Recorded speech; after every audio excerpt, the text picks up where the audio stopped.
संयोग है कि पिछले साल जब हम यहाँ साहित्याश तक का कार्यक्रम कर रहे थे तब उस समय राम मंदिर का उद्घाटन हुआ था और इस बार महाकुंभ चल रहा है।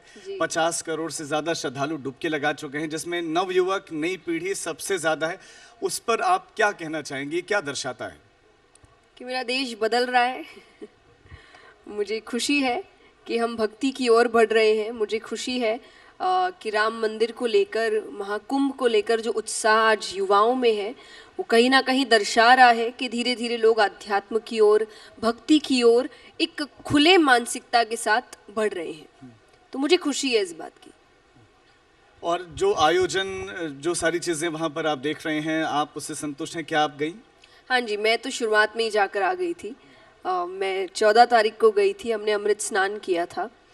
तो जी हाँ, बहुत खुशी है कि जिस तरीके से बड़े बड़े टेंट्स लगे हैं और भक्त जिस संख्या में वहाँ पर आ रहे हैं, आई अंडरस्टैंड जो चीज़ हुई। ऑब्वियसली उस चीज़ के लिए हम क्या आगे जाके बेहतर कर सकते हैं, और मैं ये भी नहीं कहूँगी कि हम उसके लिए कह सकते हैं कि अच्छा next time we'll make sure ऐसा ना हो, क्योंकि जिनके साथ हुआ उनके लिए अब मुझे नहीं लगता कोई दवाई, कोई भी चीज़ वो वापसी कर सकती है।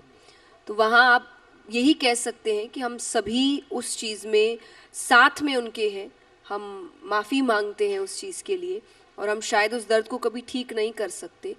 पर जिस तरीके की संख्या की आप बात कर रहे हैं, इतनी संख्या में वहाँ लोगों का आना लोगों के लिए भी ज़रूरी है कि वो मर्यादा का ध्यान रखें, वो रूल्स का ध्यान रखें, क्योंकि कई बार हम रूल्स तो बनाते हैं पर रूल्स फॉलो करने वाले हर कोई है, ये सब कर सके ये पॉसिबल नहीं होता है। रूल्स बनाने वाले ठीक है, पर फॉलो करने वाले कितने हैं वो भी आपको ध्यान रखना पड़ता है। लोगों को भी स्वयं पर नियंत्रण रखने की आवश्यकता है, इसमें कोई दो राय नहीं। अब आगे बढ़ते हैं, क्योंकि साहित्य का मंच है और आध्यात्मिकता आपका विषय है। क्या साहित्य के जरिए आध्यात्मिकता तक पहुंचा जा सकता है या आध्यात्मिक हुआ जा सकता है? मुझे लगता है बिल्कुल हुआ जा सकता है। मुझे लगता है आध्यात्मिकता तो आपको हर क्षेत्र से मिलती है, सिर्फ साहित्य से नहीं। आप किसी भी क्षेत्र में हैं, मैं बहुत सुंदर तरीके से एक बात कहती हूँ कि अगर मैं बहुत साधारण शब्दों में कहूँ, अगर कोई डॉक्टर अपना काम ईमानदारी से कर रहा है, इलाज ईमानदारी से कर रहा है, वो डॉक्टर स्पिरिचुअल है।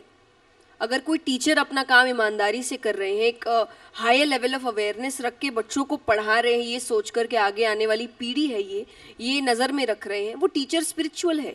तो आप किसी भी क्षेत्र में अगर आप अपना काम अच्छे से कर रहे हैं, आपके दिमाग में एक थॉट है, हायर लेवल थॉट, कि मेरा तो भला ही हो पर मेरे काम के साथ दूसरों का भी भला हो, दिस इज स्पिरिचुअलिटी।